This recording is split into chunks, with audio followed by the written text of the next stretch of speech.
So I was pretty excited when I came home yesterday and I found a box that said Rippaverse in the mail. I finally got Isom, I believe that's how you say it, Isom, issue number 1 by Eric July, Cliff Richards, and Gabe LTA. I probably butchered that and I apologize. For those of you who don't know, Eric July, he is a sort of podcaster that holds a lot of conservative beliefs, and he recently wanted to launch his own comic book series, his own comic book universe called the Rippaverse. And he got screwed by PayPal and like all these things. Reddit was calling him a right-wing extremist. It was ridiculous. It was ridiculous. And the whole messaging behind it, even if you go on to rippaverse.com, is this is not political, okay? We don't like how woke comic books have gotten, how ridiculously, stupidly woke comic books have gotten. But this is not like a right-wing comic. It doesn't have a political message.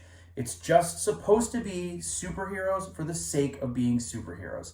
So naturally, I wanted to get on board. I got 2 copies of the first issue. The second one came signed by Eric July, and I'm not touching that. I'm keeping it in the box. It was very well packaged. Boom, we're done. But I finally did have a chance to sit down and read it. I'm going to start with the negatives first, get them out of the way, because there are a few things about the book. They try to cram too much in here, I feel. They're trying to start like this comic book universe. There's this lady superhero named Yara. There's this group called the Alpha Corps. There's like this, what appears to be like a half Viking, half African-American band. It's called Norfrica, which is interesting because I feel like they both have powers from like their separate lores, but they work together. Really, really cool idea. We're introduced to this villain who owns this club. It's called Club Merc, and it's Merc with a Q, and the Q is like a record.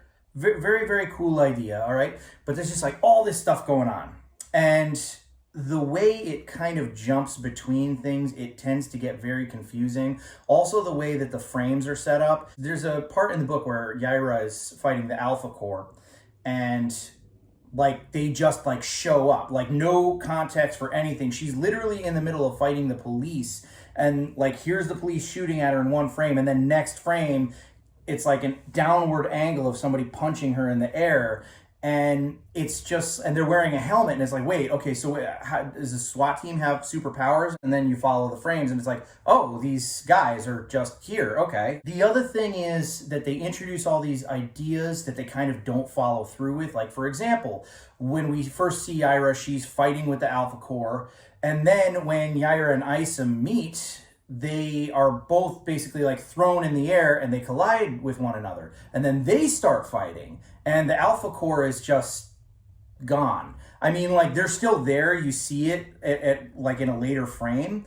but it's like they just started fighting and then just abruptly they weren't anymore. I get it. They're trying to start a comic book universe, but personally, what I would have done, like what they did with the Norfrica, that was kind of like something that they put at the end of the book. Like also, you know, that, and I feel like that's what they should have done with Yaira as well, where it's like they could have focused solely on Isom, solely on his character, on fleshing him out, and then at the end have all of these, by the way, here's some other shit that's going on kind of a thing. It would have been less confusing. He's, you know, not a two-dimensional character. He's prideful, clearly something that he's going to have to deal with, but he's not like a bad dude, you know what I mean? He's not just going to like stand idly by while something horrible is happening.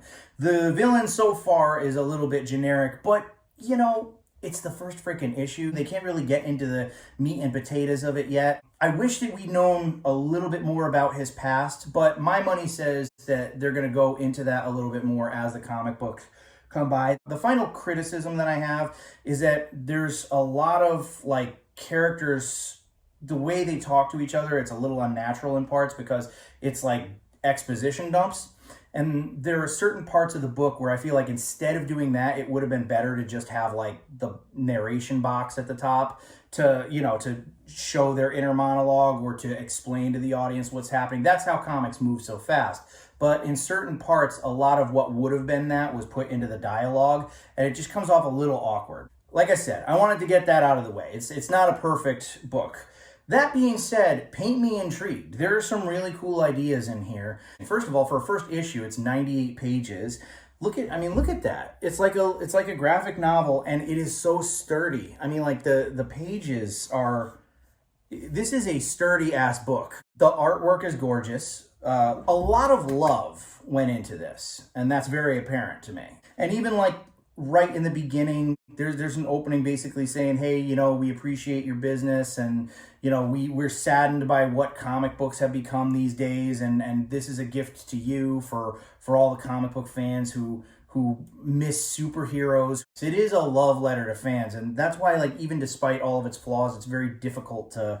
That and the fact that this dude, again, with PayPal screwing him over, being completely ignored by mainstream comic book companies, being referred to as extremists, which if you ever watch his channel is complete horseshit. He defied all odds. He put his own money into this. He built this up from the ground, and he made $3 million, over $3 million on it.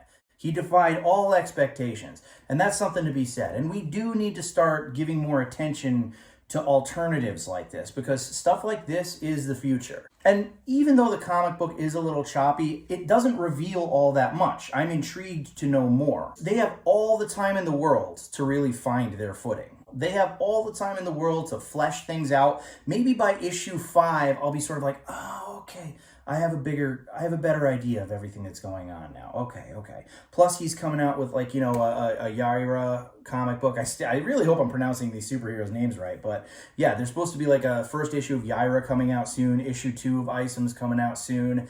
And you guys should really look into this. It's the Rippaverse. It's good to support independent works like this. I'm very interested to see where they take the story from here. And that's all she wrote.